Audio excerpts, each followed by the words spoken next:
kama unavyoona hapa bado watu ni wengi na mwili ndio unaondoka kuelekea makaburini, na kwa sasa ndicho unachokiona kwamba wasanii wapo na tunategemea kuweza kusikia naye anazungumza nini kuhusiana na kifo hiki cha dada yetu mpendwa ambaye ametangulia mbele ya haki. Labda tupate nafasi kidogo tuzungumze naye hapa. Dada yangu, pole kwa msiba.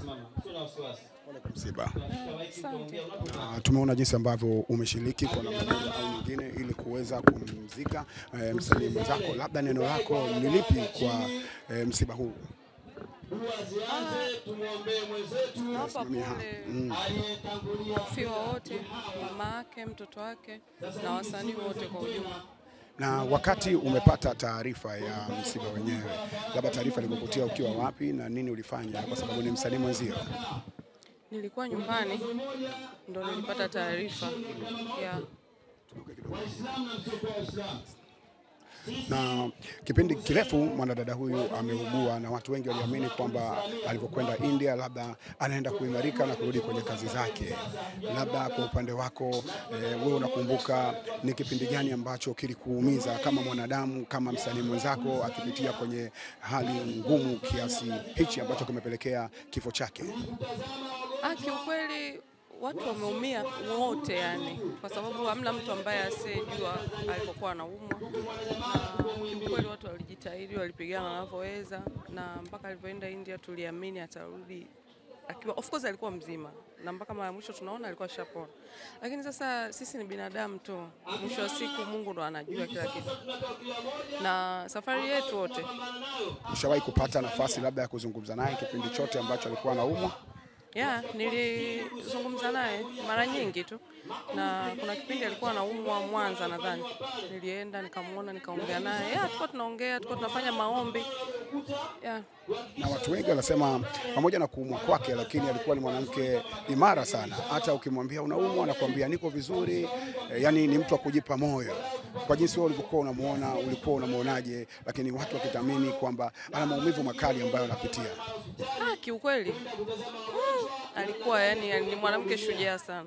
Yani hata kama alikuwa na maumivu kiasi gani alikuwa anajikaza. Anakuambia tu mimi niko sawa, na unamuona kabisa mtu hayuko sawa, lakini hapendi kufanya mtu mwingine ajisikie vibaya. Kwa hiyo alikuwa anajikaza mno, yani anajikaza mno.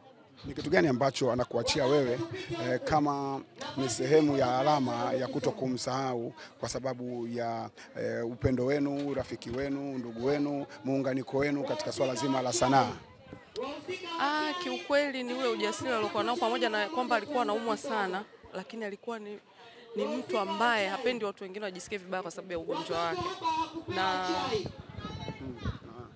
alikuwa hapendi watu wengine wajisikie vibaya kwa sababu ya ugonjwa wake. Kwa hiyo alikuwa ni mtu ambaye anapenda kujikaza sana, na alikuwa na imani kubwa sana kwa Mungu. Pamoja na kuumwa sana, alikuwa anamwamini sana Mungu.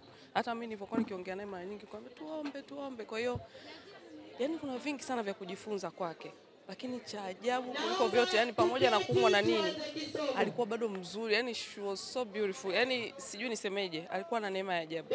Ngoja sore kidogo, tusogee nyuma kidogo tupate picha nzuri kabisa. Hebu tuambie ni kitu gani ambacho sasa unakikumbuka, na sehemu gani ambayo unahisi hata wewe pamoja na kuumwa kwake yeye ilikuumiza wewe kama mwanadamu ukisikia mwenzako anaumwa? Ndo nasema kuna kipindi nilienda kumuona kwa mara ya kwanza, ndo namuona hivi akifokuwa anaumwa. Siwezi kuelezea kwa sababu yani nilikuwa namuona alivyo, yani nilikuwa nawaza yale maumivu ambayo alikuwa anayasikia. Mimi siwezi kuelezea, lakini kwa kuangalia tu mimi nilikuwa naona alikuwa anaumwa sana, lakini mtu ambaye alikuwa anajikaza sana. Yani hataki ujisikie vibaya. Kwa hiyo anakuambia tu mimi niko sawa. Lakini unamuona kabisa ni mtu ambaye alikuwa anaumwa sana na alikuwa anajikaza. Yani kwa kweli ni mtu wa pekee sana. Neno lako kwa msiba huu mkubwa? Nawapa pole watu wote, na tujifunze kwamba hapa duniani tunapita, safari ni ya kwetu wote. Mwenzetu ametangulia. Jamani, nasema kila siku tuombe, tusali, hatujui siku wala saa.